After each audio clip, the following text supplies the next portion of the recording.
Vervain and Overstraining. The Bach Flower Remedy Vervain stands for restraint, and in its positive state, it allows a person to use his energies to their optimum best. In the negative state, however, it could mean utilizing an excessive energy, and it could lead to a lot of overstraining. You'll find these people constantly on their feet, always wanting to be up and doing. They are so overenthusiastic about anything they have to do that they want everyone around them to join in as well, and this does not go down well with the others. Physical. He really pushes himself and goes himself to do much more than he can. This could result in tiredness and maybe even a breakdown, as he just cannot cope physically with all that he wants to do. Take the case of a senior executive in a company who is fired by an idea and expects everyone to not just believe in it but work as hard as he does to see it through. He ends up being unpopular and pushing himself as well as everyone else more than necessary. Very often, the tension that these people go through is quite apparent, pounding away on their keyboard or gripping their steering wheels tight, eager to get on with what they have to do. With Vervain,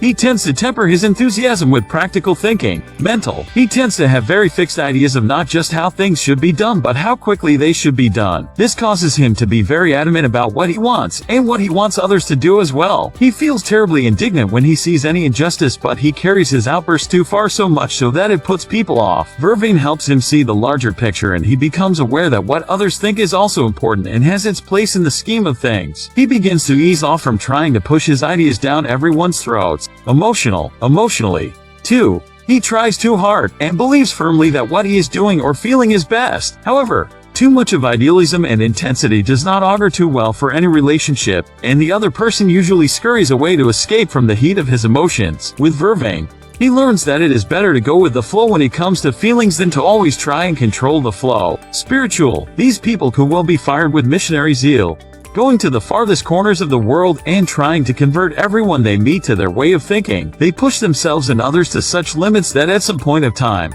the world writes them off as not being all there. It's usually a good cause that these people espouse. They just don't know where to draw the line. Vervain tends to calm them down and helps them set reasonable limits even in the realms of the spiritual. When they stop pushing and expecting things to change, they do.